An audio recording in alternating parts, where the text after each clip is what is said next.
Hi! In front of me is POCO X5 Pro, and today I would like to show you how you can switch on or off autocorrection on this device.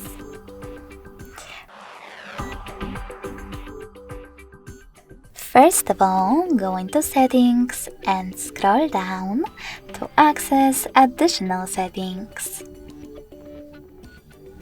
Now select Languages and Input, Manage Keywords, and Keyword.